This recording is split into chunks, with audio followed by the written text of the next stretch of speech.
Okay, well, here we are.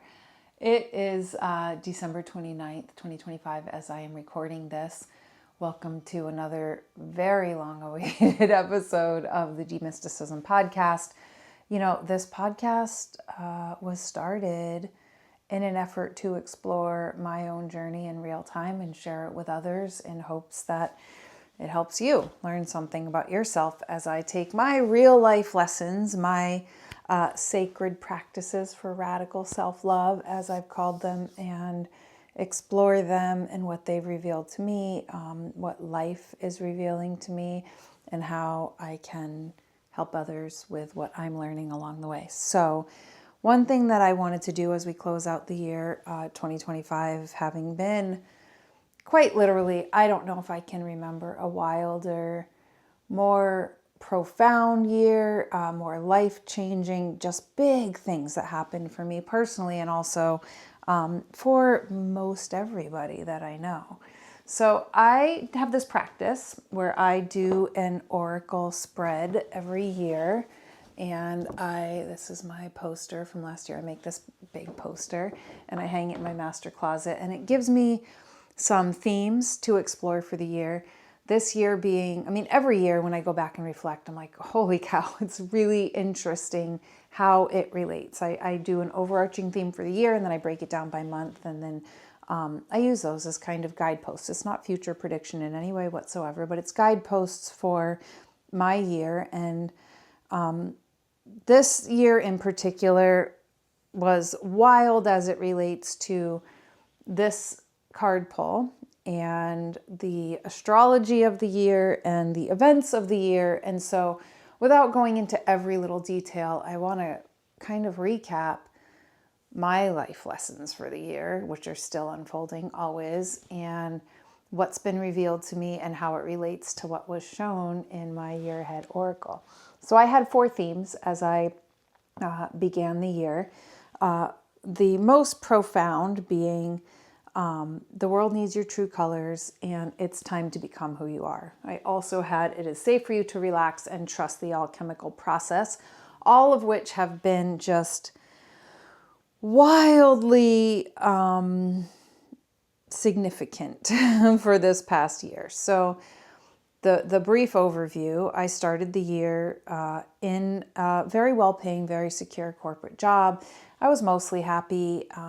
What I thought this year was going to look like as I sat down to put this together, which I think I did somewhere in the last week of December of 2024. It's usually when I do it just before the year starts. And the overarching theme, the card, it's the Alchemy deck by Kim Cran's beautiful, beautiful deck, but it was about lightening, not like lightning the electricity, but lightening, like becoming lighter, lighter in color, lighter in weight. And that certainly showed up quite a lot in my year. But you know, as I sat down at the start of the year, I thought, okay, well, I'm in a secure job now. I'm making more money than I have ever made in my life. I'm in what feels like, you know, the home. I literally dreamt of the home that I'm in, and then I was in it.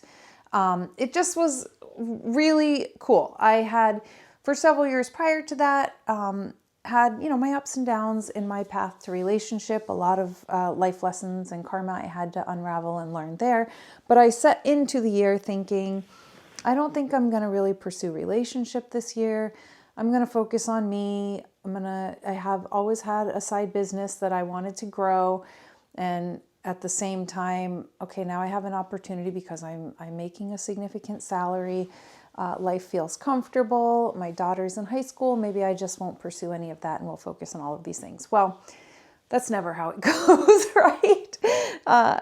11 days into 2025, I met my partner in a very kismet way. My January card was Pluto. For this year, I made it like a 2-sided poster.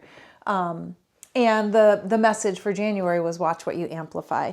We had a major shift in astrology in January of 2025. On the 11th, the nodes of the moon changed signs, which doesn't happen all that often. 2025, if you're into astrology, was just significant in many, many ways. And I don't think it's unrelated. So, but on the 11th of January, I had gone to a gathering what is my camera doing? Okay, we're going to pause for a sec. Okay, so nodes of the moon change signs on the 11th of January. On the 11th of January, I went to a gathering that I wasn't really sure I was going to go to. Happened to sit next to a gentleman. Long story short, there was like some magnetic energy going on there, and I was like, what is happening here? And this person has become my partner, my best friend. There's going to be some ups and downs in this roller coaster ride as I tell it. And if you have been listening to the podcast, you're aware of some of it. I'll spoiler alert, he's back in my life, and we're going to do an episode together following this. But I wanted to kind of bring the podcast back around with a little recap of the year, and then we'll start new in 2026. So that happened in January. I'm going to kind of try to move through this quickly, but April, my card was Uranus. So if you're familiar with this deck, it has a lot of planetary elements in it. It's an alchemy deck. It has all of the pieces of the alchemical process as the cards. Anyway, Uranus had some significance for this year in the astrology as well. But my message in April was shatter all preconceptions. I got laid off from that full-time job on April 1st. And it was a big surprise. I had been doing very well in that job. I had just gotten a raise and a bonus, and I was producing a podcast there that was winning awards. It was fantastic.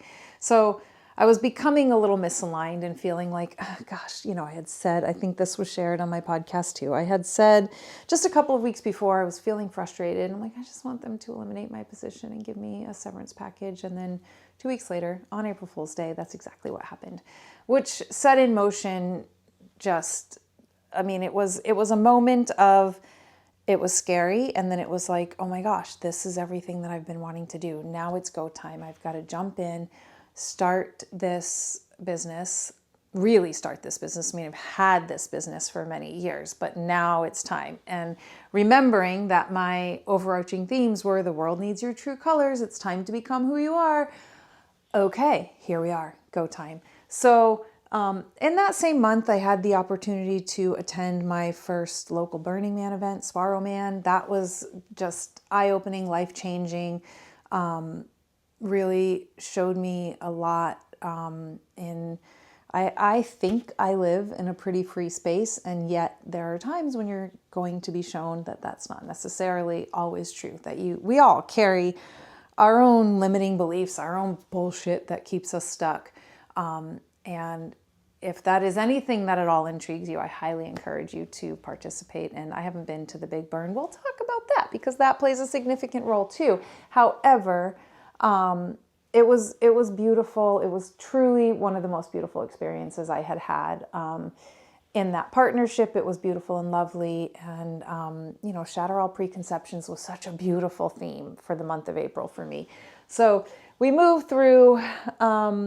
There was also a lot that started to show up for me in that time with skin rashes. Again, I've shared on previous episodes, trying to understand what the fuck was going on with that. And we're in the year of the snake, right? Like literal shedding happening. I have since come to this realization, because when your skin is literally bubbling up, chances are there's some relation to liver and kidneys. These are the organs where, in a metaphysical sense, we create anger, bitterness, frustration, creative insecurity. And these are all things that I have now realized I am still carrying was still carrying. I've done some things since then that I feel like I'm actively releasing them. But, if that's something that's showing up for you, I know a lot of people were experiencing skin issues in this past year. There's obviously a lot of talk around this kind of new human stuff, and we're all kind of becoming a different type of being, a little bit cosmic and feeling more. And at the same time, if you personally are aware of perhaps resentments or bitterness or anger that you are carrying in your subconscious or conscious, that is something you may want to work on releasing. There's many ways to do that. Okay, I am also still learning my frickin' technology. So there may be glitches in this video. Anyway, you can work with an energy healing practitioner, Reiki master like myself. I like meditation, breath work, obviously sound healing. These are all modalities that can help you, or even talk therapy. But really looking at where the anger and the bitterness might be residing and where you could let those things go. This has been huge medicine for me. Once I get to the end of the year, I'm going to share something really powerful that I did this past week. But I may not have all of these timelines correct in my mind, but I think it was probably like June or July that whole skin thing started to get like unbearable. Like I had horrible welts, and maybe I'll be brave enough to share some pictures of that. Like healing sometimes is really ugly, right? Like literally ugly. I actually am still feeling self-conscious about, I think this year has aged me like 10 years. And I'm also kind of in a space where I feel it all softening. I feel it all lightening, and I'm not really worrying too much about that one, because there's some lessons in where I carry this idea that I need to look a certain way, or I need to remain looking young for whatever reason. What is that telling me about myself and the messages I've absorbed from society?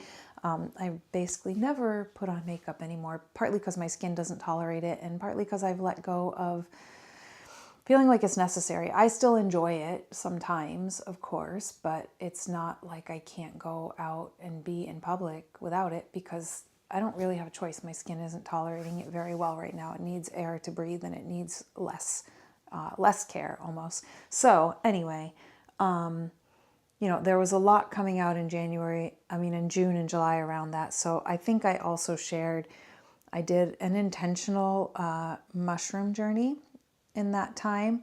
And what that showed me,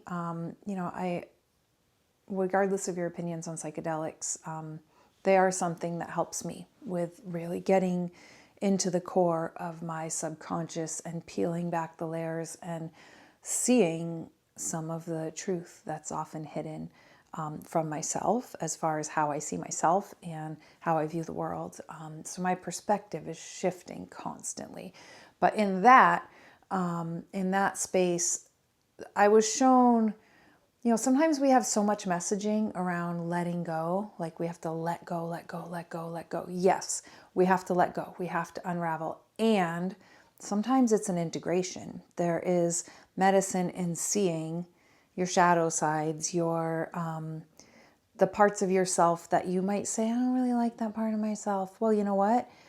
If we can accept it and integrate it and see that as a whole of our being, rather than this idea of we have to let it go, because that sometimes comes with a pushing away. In yoga, we talk a lot about non-attachment, and that comes in two forms, craving and aversion. So when we have something that we are trying to push away, we are creating that separateness, and this is what creates our suffering. And in shadow work, sometimes that is the medicine, is looking at the dark side of yourself and looking at the so-called ugly parts and accepting that that is part of you. Now, what do you do with it? Instead of continuing to bury it down and push it down and trying to avoid it, because that is what is going to keep it alive and keep it active and keep it trying to push out of you. So some lessons there that I took through that. I had seen in most of the times when I do medicine journeys, I see a lot of like rainbows and unicorns, and I get like lovely things. I got a little bit of darkness in that one, and it was, instead of let this go, it was accept me in. So that's part of it. What was my, in July, the message was honor the unknown. I want to say I did that journey in July. I would have to go back and look at my notes and my journals, but it doesn't really matter. But we're going to go to August. August was a big month. Okay, so August. I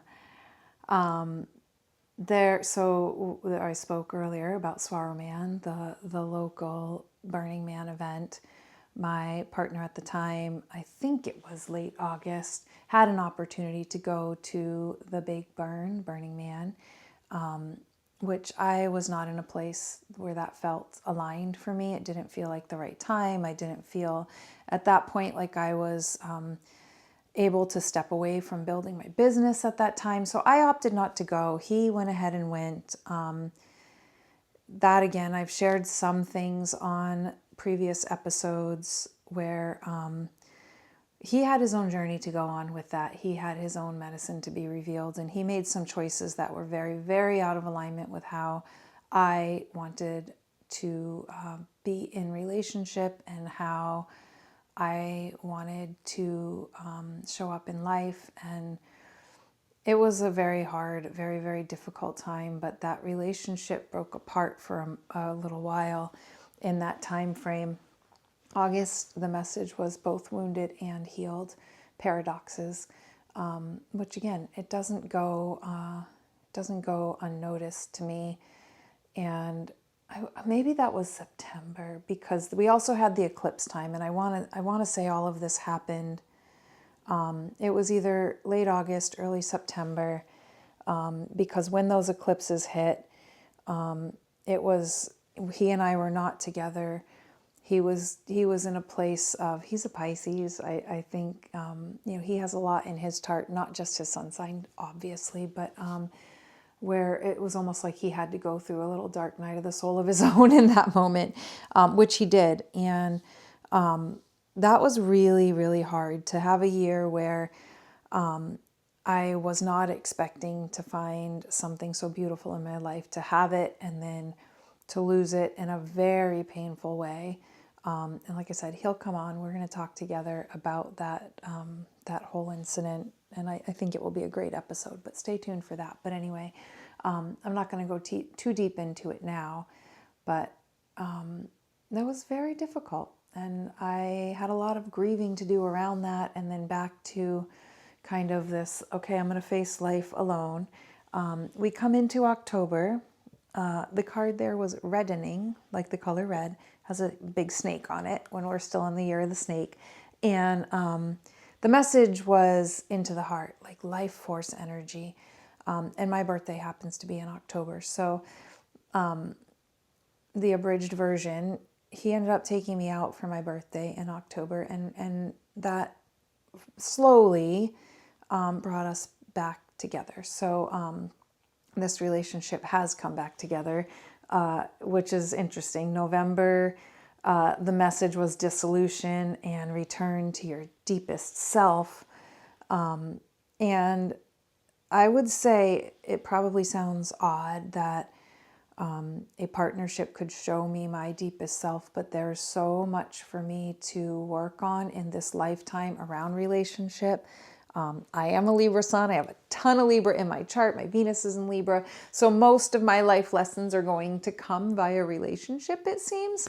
And I had to let go of so much of this toxic female independence, which I know if there's women listening out there, a lot of us have had that experience in this lifetime. Just the time that we're in with all this toxic masculine, which that could be a soapbox I could get on. I think there's toxic feminism, and it's brought us all into this place of we have to revisit how we play with these energies together. But for those of us that are in this kind of feminine essence, at least for me, there's this reclamation process that involves softening and allowing the masculine to show up for me. And what's really interesting in regards to this particular partnership, I really had to soften and relax. And like I said, this reclamation of the feminine, which I know is going to be a big part of my 2026. I'm going to be doing my own personal 2026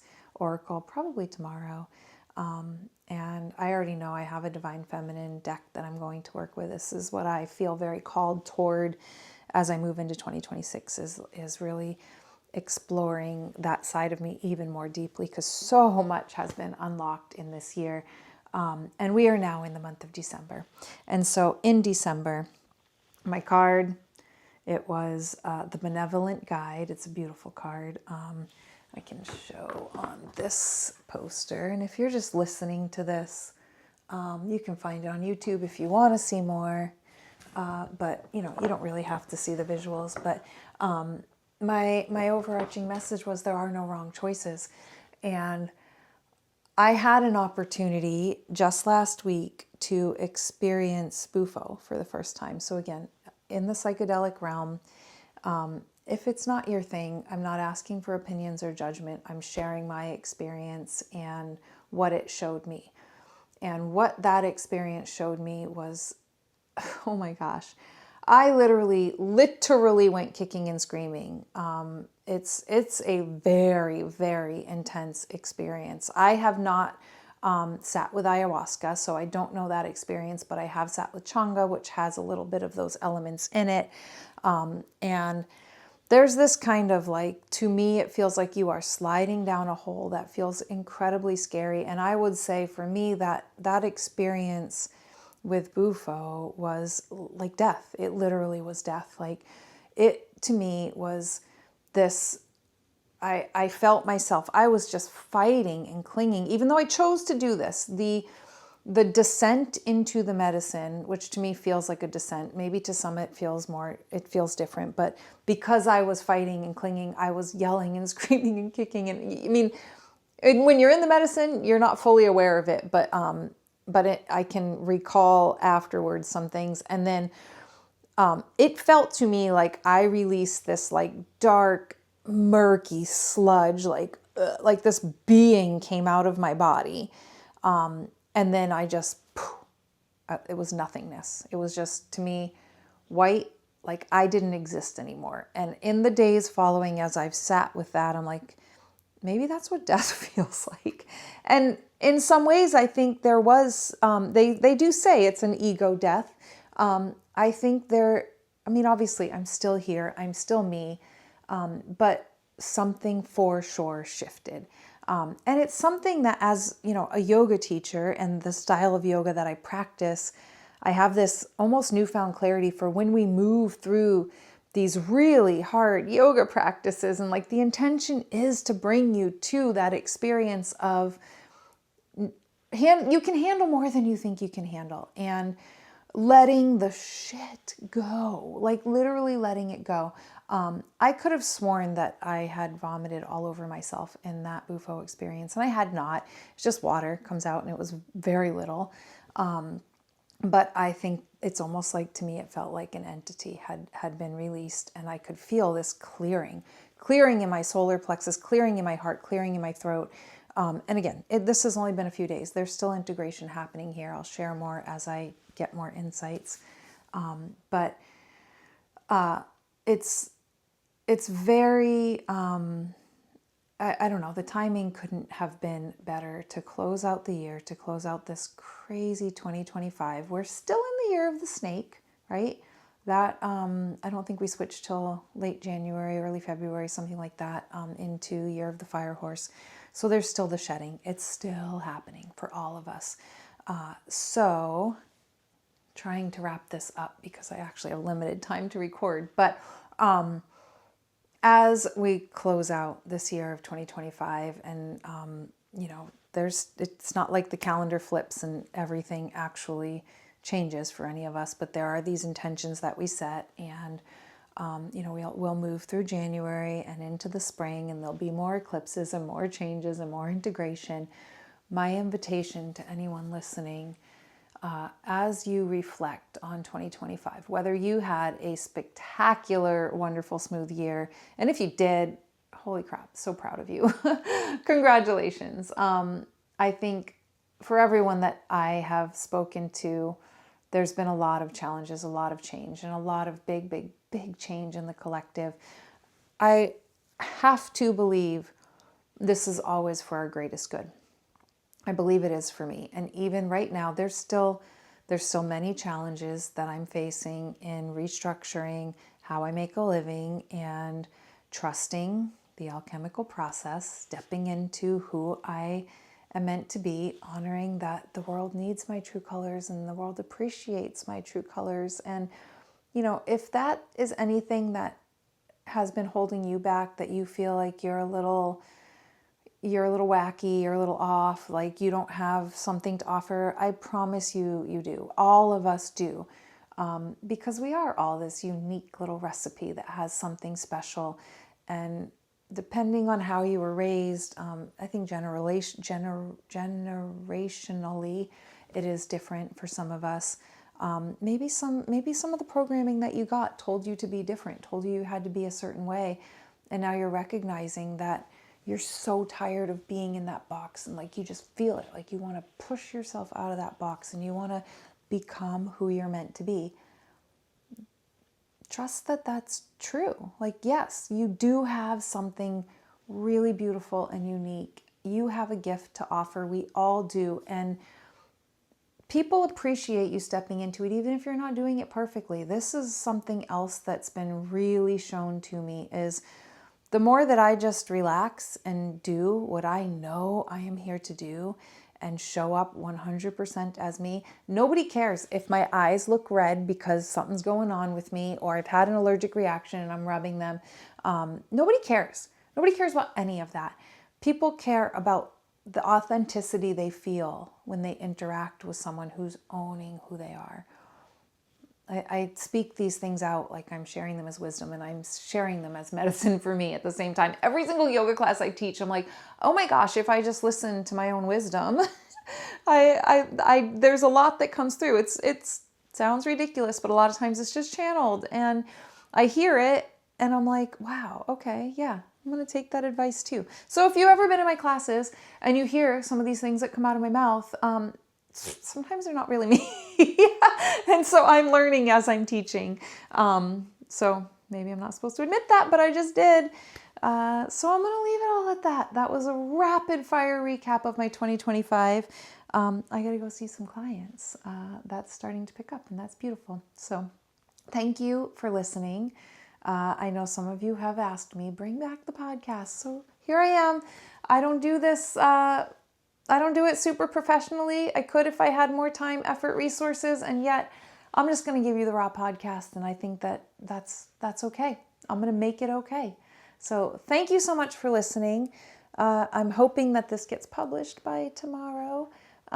So I'll get it out, and hopefully you'll get to listen, and then we will get Paul on, and he and I will sit down together, talk about what we've learned together in 2025, because it's been really, really big for both of us. So much love, peace. Thank you for listening. Namaste. Mwah. Love ya.